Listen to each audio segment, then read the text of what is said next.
저는 과거에 저희 신앙 생활을 이렇게 되돌아보니까 하나님 말씀에 순종을 잘 하면 무탈할 줄 알았습니다. 근데 신앙이 무엇인지를 알고 그리고 그 신앙에 맞춰서 생활을 하니까 그렇지 않습니다. 오늘 말씀을 통해서 그것을 확인하려고 합니다.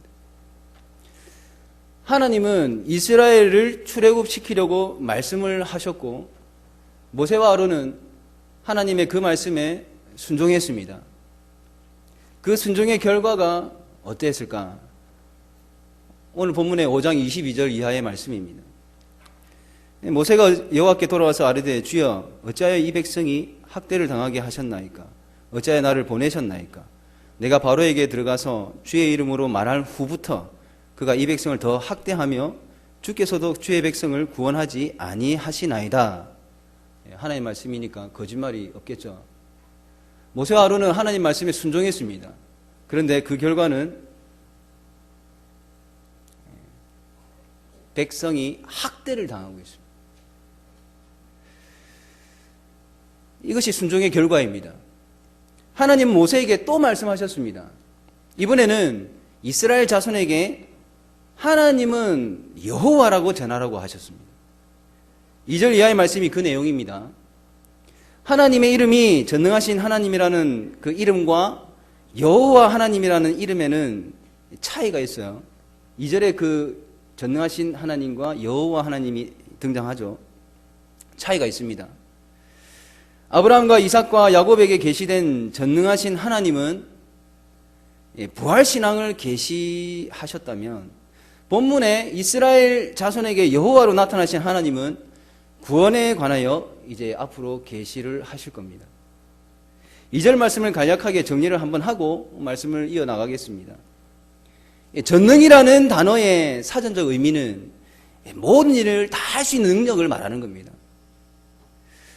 하나님 정말 모든 일을 다 하실 수 있는 분 맞습니까? 그죠? 하지만 전능하신 하나님이라고 할 때에 이 하나님이 자기 백성의 모든 것을 다 들어주신다라는 의미의 전능을 사용한 것이 아닙니다. 그러니까 예를 들어서 병에 걸린 것 다 낫게 해준다. 모든 성도가 부자가 되게 해주겠다. 혹은 그 반대로 다 만들겠다. 이런 식의 전능이 아니고요. 오히려 제한적인 영역에서 전능이라는 단어를 사용하십니다. 어떤 영역이냐면 죽은 자를 다시 살리는 부활의 능력을 뜻하는 겁니다. 족장시대의 하나님은 아브라함과 이삭과 야곱에게 죽음 또는 죽음을 방불케 하는 그런 상황 때문에 하나님께서 약속하신 그 약속들이 끊어질 것만 같은 그런 상황들이 생겼어요.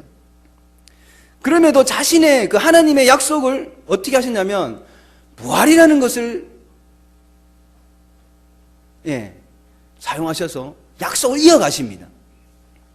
성경은 아브라함과 사라를 죽은 자 같은 자라고 했습니다. 그 죽은 자가 생명을 낳았죠. 이삭은 아버지에게 죽음을 당할 줄 알면서도 끝까지 가만히 있었습니다. 왜요? 다시 살아날 줄 알았습니다. 야곱도 마찬가지입니다. 야곱의 아들 요셉은 야곱 입장에서는 죽은 자였습니다. 그런데 살아서 돌아왔습니다. 이런 개념을 말하는 거예요. 그 족장들에게 역사하신 하나님이 전능하신 하나님이세요. 이제는 이스라엘 자손을 출애굽시켜서 구원하시려고 합니다. 그리고 그렇게 하시는 하나님의 이름을 무엇으로 부르셨냐면 여호와라고 하십니다. 그래서 여호와라는 이름은 구원이라는 의미가 들어있는 하나님의 또 다른 이름이에요. 자, 다시 본문으로 돌아와서 우리는 출애굽이 뭐냐라는 질문을 받게 되면요, 6절 이하의 말씀으로 대답을 해야 합니다. 하나님이 이스라엘을 애굽 사람의 무거운 짐에서 빼내고 그들의 노역에서 건지며 하나님의 심판들로서 이스라엘을 속량하여 이스라엘은 하나님의 백성이 되고 하나님은 이스라엘의 하나님이 되는 것. 그리고 하나님이 이스라엘을 가나안 땅으로 인도하시고요. 그 가나안 땅을 이스라엘에게 주어서 기업으로 삼게 하는 것이 출애굽입니다. 구원이 뭐냐라는 질문을 받는다면 여기에 이스라엘을 자기 백성으로 바꾸면 됩니다. 하나님은 그리고 가나안 땅을 천국으로 바꾸면 됩니다. 애굽을 사탄으로 바꾸면 되는 거예요. 하나님은 이스라엘 출애굽할 것을 이스라엘 자손에게 전하라고 하셨습니다. 모세가 그것도 순종했습니다. 그 순종의 결과가 9절 말씀이에요. 모세가 이와 같이 이스라엘 자손에게 전하나 그들이 마음의 상함과 가혹한 노역으로 말미암아 모세의 말을 듣지 아니하였더라라고 합니다. 이스라엘 자손이 모세의 말을 듣지 않습니다. 왜냐하면 이미 마음의 상처를 받았고 육신의 고통이 현실로 느끼고 있기 때문입니다. 순종인데 결과가 이렇습니다. 이스라엘 자손이 이적을 보여주는 모세를 처음 만났을 때, 즉 하나님께서 직접 그들에게 간섭하시는 것을 알고 아마도 굉장한 기대감을 분명히 가졌을 것입니다. 기쁨과 환희에 찼을 거예요. 그런데 현실은 너무나도 다르죠. 5장 22절 이하의 말씀이나 6장 9절의 말씀이 그들에게 현실입니다. 순종의 현실이라니까요. 당시 이스라엘 자손만 그렇습니까? 지금 우리는 그렇지 않습니까? 우리는 하나님 말씀에 순종하고 또 순종하면서 애를 쓰는데 평탄만 하십니까? 요한복음 15장 18절 이하에 하나님 말씀이 계시는데 우리 다 같이 한번 찾아보도록 하겠습니다. 오늘 말씀을 좀 찾도록 하겠습니다. 신약성경 요한복음 15장 18절 20절까지 말씀입니다. 신약성경 174페이지입니다.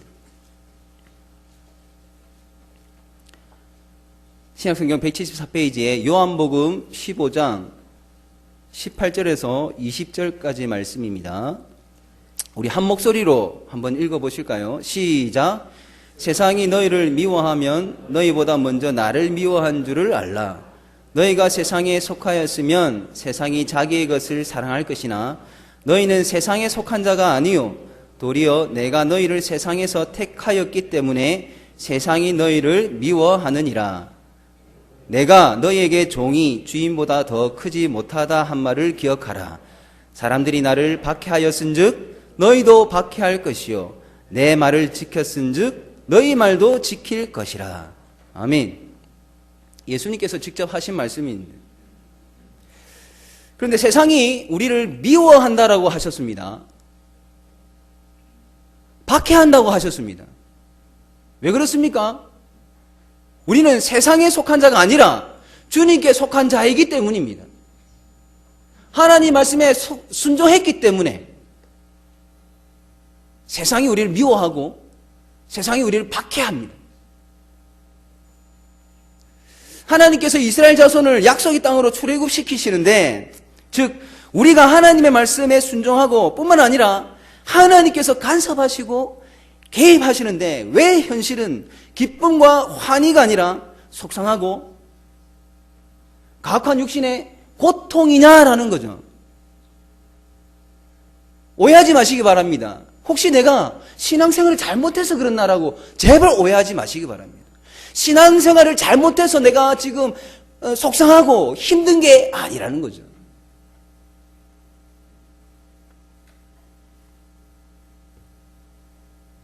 우리가 하나님 말씀에 순종하면서 세상에 살고 있지만 세상에 속하지 않은 자로 살기 때문에 속상한 일, 힘든 일이 당연하게 일어납니다.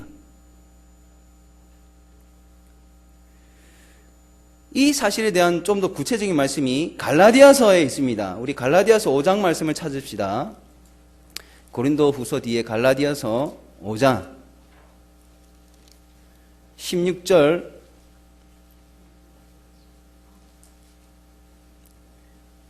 17절 말씀입니다. 신약성경 308페이지 갈라디아서 5장 16절 17절 말씀입니다. 신약성경 308페이지입니다. 함께 읽겠습니다. 시작. 내가 이르노니 너희는 성령을 따라 행하라. 그리하면 육체의 욕심을 이루지 아니하리라. 육체의 소욕은 성령을 거스르고 성령은 육체를 거스르나니 이 둘이 서로 대적함으로 너희가 원하는 것을 하지 못하게 하려 함이니라. 아멘. 세상 속에서 비록 살고는 있지만 세상에 속하지 않은 자로 산다라는 것은 결국 세상 풍조를 거스르겠다라는 겁니다. 그리고 그것은 서로가 그러니까 세상과 그것을 거스르려는 자신이겠죠. 서로가 적개심을 품고 살아가는 것입니다. 서로가 서로에게 적개심이 있으니 당연히 힘들고 고통스럽고 상처가 날 수밖에 없습니다. 전쟁이 일어나가지고 총싸움을 하면 양쪽 다 피해를 입죠. 상처를 받습니다. 그 말입니다.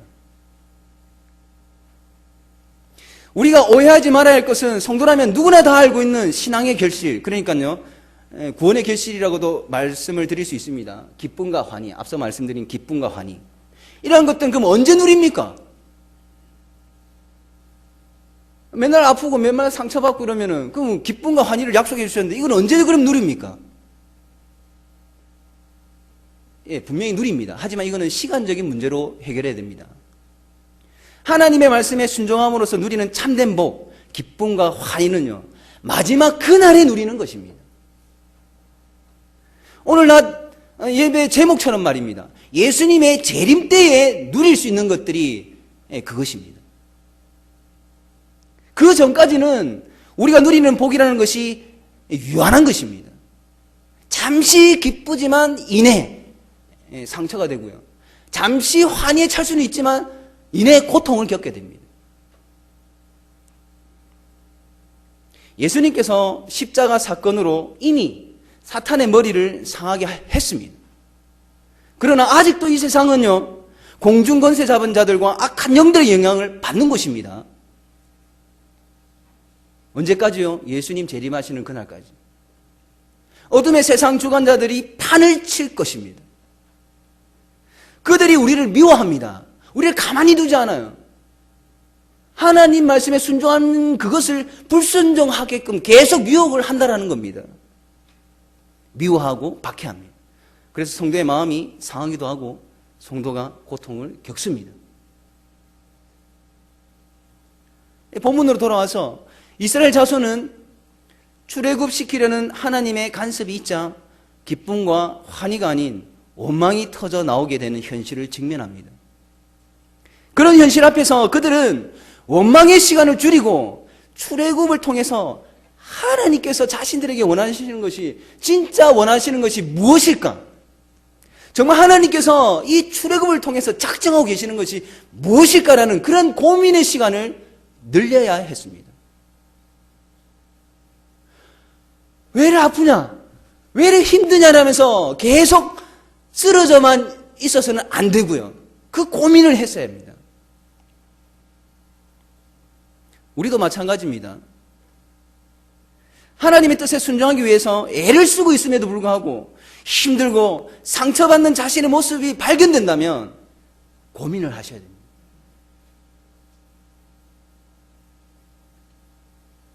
하나님께서 이 상황 속에서 무엇을 작정하고 계실까라고 고민을 하셔야 됩니다. 가정이 고민을 해야 되고요. 교회 안에 소그룹마다 그런 고민을 해야 되고요. 교회가 고민을 해야 됩니다. 그렇다고 계속 고민만 해서도 안 됩니다. 그 고민을 해결해야 됩니다. 고린도 후서 5장 말씀을 찾아봅시다. 갈라디아서 앞에 있습니다. 고린도후서 5장 13절 말씀. 13절부터 15절까지 말씀입니다. 신약성경 291페이지 고린도후서 5장 13절에서 15절까지 말씀입니다. 우리 함께 읽도록 하겠습니다. 시작. 우리가 만일 미쳤어도 하나님을 위한 것이요 정신이 온전하여도 너희를 위한 것이니 그리스도의 사랑이 우리를 강권하시는도다. 우리가 생각하건대 한 사람이 모든 사람을 대신하여 죽었은즉 모든 사람이 죽은 것이라. 그가 모든 사람을 대신하여 죽으심은 살아있는 자들로 하여금 다시는 그들 자신을 위하여 살지 않고 오직 그들을 대신하여 죽었다가 다시 살아나신 이를 위하여 살게 하려 함이라. 아멘. 예, 마지막에 대신하여 죽었다가 다시 살아나신 이를 위하여 살게 하려 함이라. 이 말씀을 주목하시기 바랍니다. 이 말씀이 핵심입니다. 예수님이 우리의 죄를 대신하여 십자가에 달려 죽어주셨습니다. 예수님의 십자가에서 죽어주심은 우리를 천국에 가게 해주신 것뿐만 아니라 엄청난 것도 선물로 주셨습니다. 그게 무엇이냐면 하나님의 형상을 회복시켜 주신 것입니다. 의와 진리와 거룩함을 회복시켜 주셨다는 것이에요. 그리고 그 회복됨으로 주님을 위해 살도록 하기 위해서 우리를 구원하신 것입니다. 단순히 구원받음으로 끝이 아닙니다. 이스라엘 자손은 출애굽하여 약속의 땅으로 가는 것이 끝이 아니라 출애굽하는 자답게, 그러니까 본문에 있는 말씀을 그대로 인용한다면 하나님의 백성으로 살도록 하기 위해서 출애굽시키십니다. 하나님의 백성으로 살아간다는 의미는요, 단순하지 않습니다. 단순하지 않습니다. 하나님의 백성으로 살아간다는 것을 다르게 표현하면요, 하나님은 이 모든 만물과 온 인류를 다스리는 주인이시고요, 그리고 유일한 통치자이시며 천지의 주관자이신데, 그러하신 하나님이 이 세상을 창조하신 목적대로 어떻게 운행하고 계시는지, 또 자신의 뜻대로 이 세상의 역사를 어떻게 진행하고 계시는지, 또 타락한 인류를 긍휼히 여기시고 은혜를 베풀기 위해서 그 하나님 자신의 의지와 능력과 그 열심을 얼마나 가지고 계시는지를 증거하는 증인이 되어야 한다는 것입니다. 너무 길죠? 간단하게 증인입니다. 하나님의 백성으로 산다는 것은 하나님을 증거하는 증인이라는 사실을 아셔야 합니다. 그리고 잊지 말아야 합니다. 증인의 삶은 상처가 있고요, 육신의 고통이 있을 수밖에 없습니다. 세상의 풍조를 거스려야 하기 때문에 육체의 소욕과 싸워야 하는 것이기 때문에 그렇습니다. 이제 스스로에게 자문해 봅시다. 저도 저에게 여러 번 물어봤습니다. 어떻습니까? 증인으로 살고 계십니까? 혹시 우리는 하나님 이거 주세요, 저거 주세요, 이것은 안 됩니다, 저것은 안 됩니다. 기도 제목이 구체적이어야 한다는 그런 말을 어디서 들었는데, 그래 그거 가지고 이제 기도를 합니다. 아버지 하나님, 돈에 욕심이 없어야 하고 얼굴도 좀 예뻐야 합니다. 하나님께 제가 그렇게 기도했었습니다. 신기하게 그래 들어주시긴 들어주셨는데요.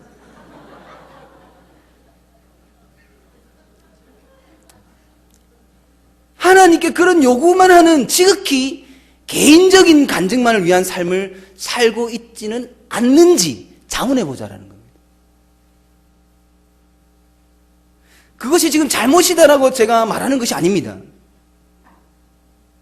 아들, 딸이 부모에게 이것 주세요, 저것 주세요 구할 수 있듯이 우리도 하나님께 그렇게 할 수 있고 해도 됩니다.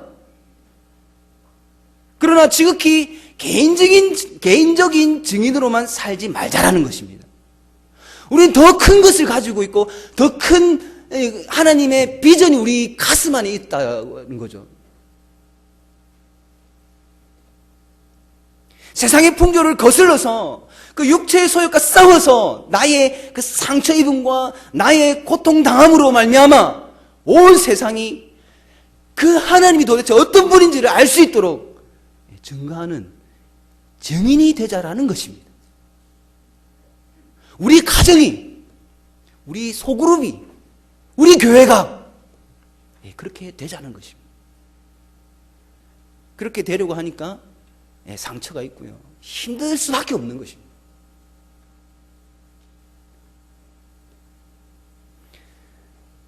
그런데요, 자칫 잘못하면, 그러니까 지극히 개인적인 증인, 개인적인 간증만 찾아서 막 가다 보면 자칫 잘못하면요, 우리 교회 옆에 천신불사 있죠.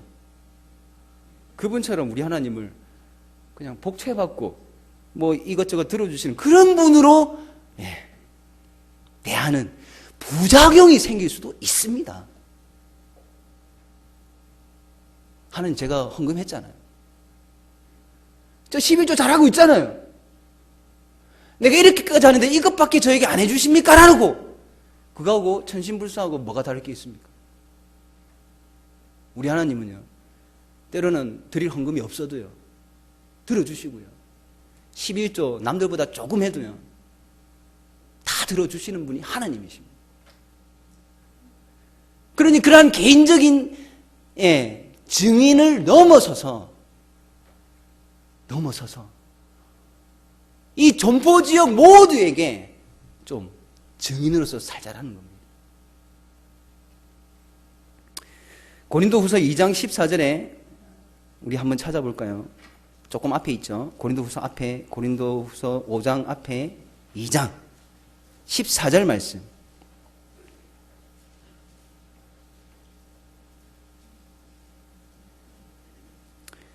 고린도후서 2장 14절에서 16절까지 말씀을 우리 한 목소리로 한번 읽어보겠습니다. 시작.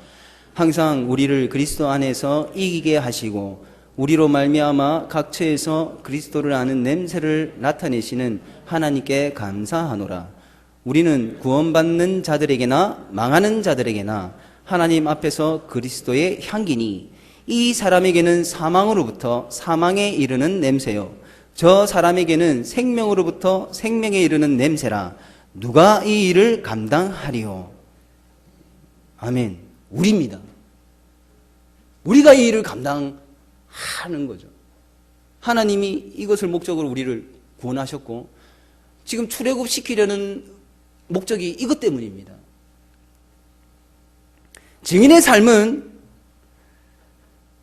다른 표현을 하면 그리스도의 향기입니다. 그 향기는 절대 감출 수 없는 것입니다. 감추어지지 않습니다. 그 향기는 어떤 식으로든지 냄새를 냅니다. 혹자에게는 사망의 냄새고 혹자에게는 생명의 냄새입니다. 로마는요, 온 세계를 한번 제패했지 않습니까? 그 전쟁을 많이 치렀는데 로마는요, 전쟁을 하면서 승리하면 적국의 우두머리와 포로를 이렇게 데리고 로마로 옵니다. 오면 그 우두머리는요, 자신들의 신전으로 데리고 가서 거기서 처형을 시킨다고 합니다. 저도 들었습니다. 그 자신들의 신전으로 데리고 갔는데 그 신전은요, 정말 향기로운 꽃으로 가득 차 있다고 합니다. 그래서 꽃향기가 가득 찬 그 신전으로 처형자가 들어가면은 그 꽃향기가 코로 쑥 들어온대요. 근데 아이러니하게도 그 향긋한 꽃향기가 처형자에게는 죽음의 냄새가 된다는 겁니다. 고린도후서 2장에 이 그리스도의 향기가 그렇다라는 겁니다. 복음을 받아들이지 않는 자들에게는, 그러니까 예수님을 믿지 않는 자들에게는 사망의 냄새가 되고 예수님을 믿는 자들에게는 생명의 냄새가 되는 그러한 증인, 무엇을 하는 증인일까요? 그냥 착한 일만 하는 증인일까요? 도와주기만 하는 증인일까요? 아닙니다. 복음을 선포하는 증인입니다. 하나님이 누구신지를, 삼위 하나님이 나를 어떻게 여기까지 인도해 주셨는지를 상세하게 증거하는 증인입니다. 그렇게 살아야 된다는 거예요. 그것 때문에 우리를 구원하셨고 이스라엘 자손을 출애굽시키려고 하십니다. 우리가 그 향기입니다. 하나님이 온 세상의 주인이시고 유일하시고 통치자이시며 그렇게 그런 분으로서 일하심을 우리가 증거할 때에 그 증거가 하나님의 뜻을 수용하지 않으며 반대하는 자들에게는 죽음의 향기라는 거죠. 그리고 지금까지 우리가 찾아보았던 말씀들을 조합을 해보면 우리의 그 향기는 세상의 풍조를 거스르며 대항할 때에 나는 것입니다. 그 향기를 내려면요, 상처가 나야 됩니다. 이리 가운데서 양이 피를 흘리는 것처럼 물려서 피가 나잖아요. 그 향기가 나야 된다는 거예요.